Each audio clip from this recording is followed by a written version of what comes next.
mahasiswi dari Universitas Pancasakti, program studi pendidikan anak usia dini.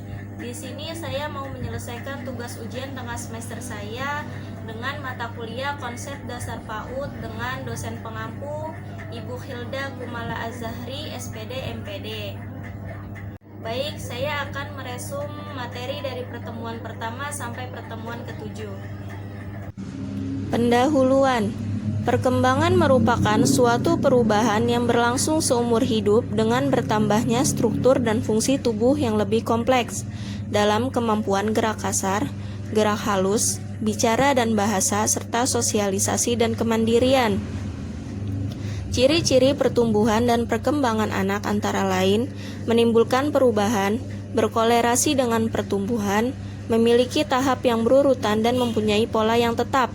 Perkembangan tersebut meliputi perkembangan fisik, intelektual, bahasa, dan sosial emosional. Seorang anak pada usia dini dari hari ke hari akan mengalami perkembangan. Perkembangan tersebut berlangsung secara cepat dan sangat berpengaruh terhadap perkembangan selanjutnya. Namun, tentunya tiap anak tidak sama persis pencapaiannya. Ada yang benar-benar cepat berkembang, ada pula yang membutuhkan waktu agak lama. Tidak semua anak usia dini mengalami perkembangan secara normal. Banyak kendala atau permasalahan di dalam perkembangannya yang disebabkan oleh beberapa faktor. Kemudian pembahasan yang pertama tentang perkembangan anak usia dini, yang kedua pembahasan tentang fase perkembangan anak usia dini, yang ketiga pembahasan tentang macam-macam perkembangan anak. Pengertian perkembangan anak usia dini. Anak usia dini merupakan anak yang berada pada usia 0-6 tahun. Usia dini merupakan usia yang sangat penting bagi perkembangan anak sehingga disebut golden age. Anak usia dini sedang dalam tahap pertumbuhan dan perkembangan yang paling pesat, baik fisik maupun mental. Anak usia dini belajar dengan caranya sendiri. Usia dini merupakan masa perkembangan dan pertumbuhan yang sangat menentukan perkembangan masa selanjutnya. Erikson mengemukakan bahwa masa kanak-kanak merupakan gambaran manusia sebagai manusia. Perilaku yang berkelainan pada masa dewasa dapat dideteksi pada masa kanak-kanak.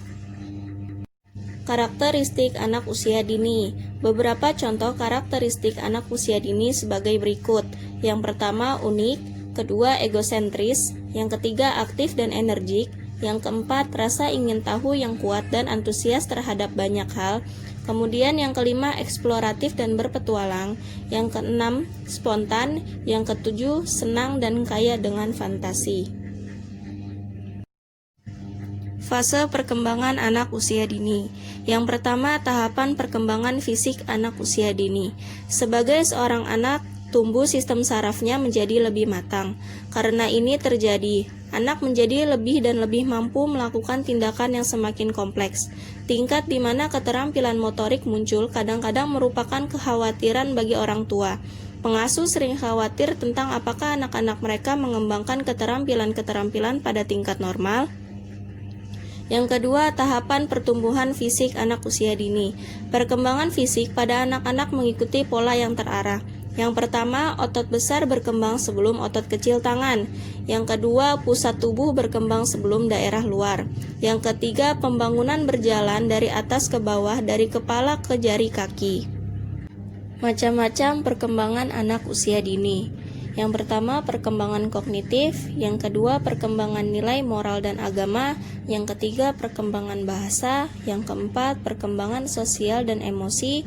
Yang kelima, perkembangan motorik. Yang keenam, perkembangan seni. A. Perkembangan kognitif. Di dalam kehidupan, anak dihadapkan kepada persoalan yang menuntut adanya pemecahan. Menyelesaikan suatu persoalan merupakan langkah yang lebih kompleks pada diri anak.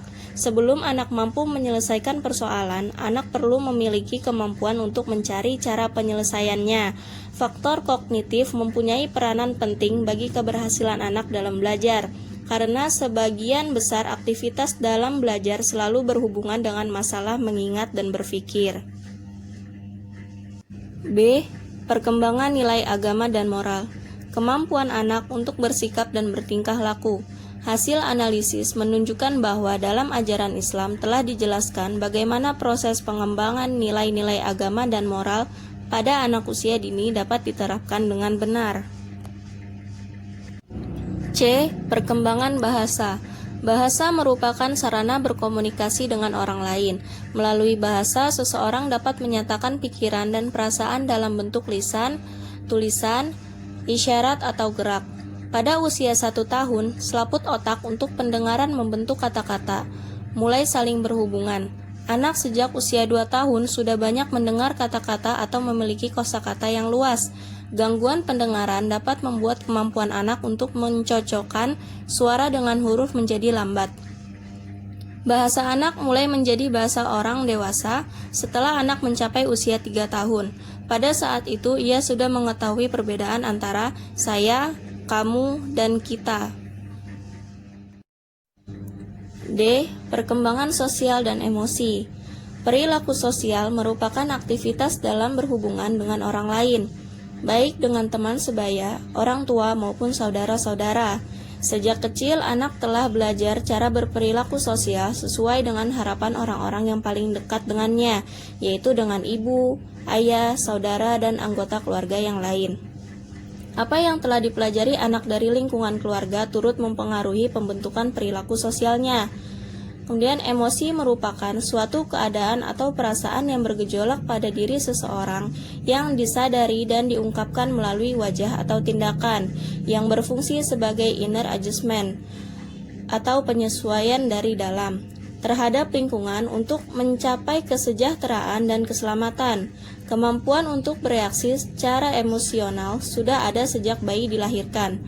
Gejala pertama, perilaku emosional dapat dilihat dari keterangsangan umum terhadap suatu stimulasi yang kuat. Misalnya, bila bayi merasa senang, maka ia akan menghentak-hentakan kakinya. Sebaliknya, bila ia tidak senang, maka bayi bereaksi dengan cara menangis. E. Perkembangan motorik. Seiring dengan perkembangan fisik yang beranjak matang, perkembangan motorik anak sudah dapat terkoordinasi dengan baik. Setiap gerakannya sudah selaras dengan kebutuhan atau minatnya. Masa ini ditandai dengan kelebihan gerak atau aktivitas. Anak cenderung menunjukkan gerakan-gerakan motorik yang cukup gesit dan lincah. Oleh karena itu, usia ini merupakan masa yang ideal untuk belajar keterampilan yang berkaitan dengan motorik, seperti menulis, menggambar, melukis, berenang, main bola, atau atletik. Perkembangan fisik yang normal merupakan salah satu faktor penentu kelancaran proses belajar, baik dalam bidang pengetahuan maupun keterampilan. Dengan kata lain, perkembangan motorik sangat menunjang keberhasilan belajar anak. F. Perkembangan seni. Perkembangan seni pada anak usia dini adalah salah satu proses pencapaian anak dalam bidang seni dengan berpatokan standar tingkat pencapaian perkembangan anak usia dini. Melalui aktivitas seni dapat meningkatkan daya cipta serta kreativitas yang orisinil dan bersifat individual. Kesimpulan, anak usia dini merupakan generasi penerus bangsa yang perlu mendapatkan perhatian serius. Sejak lahir, anak memiliki berbagai potensi yang dikaruniakan Tuhan. Potensi tersebut perlu dirangsang dan difasilitasi agar dapat berkembang dengan optimal. Banyak ahli menyatakan bahwa masa anak usia dini merupakan masa peka dan amat penting bagi perkembangan anak. Stimulasi terhadap anak yang dilakukan oleh orang tua maupun orang lain di sekitar lingkungan anak-anak akan membekas kuat dan tahan lama. Kesalahan sedikit dalam memberikan stimulasi akan berdampak negatif jangka panjang yang sulit diperbaiki. Sekian resume materi yang telah saya sampaikan, kurang lebihnya mohon maaf. Assalamualaikum warahmatullahi wabarakatuh.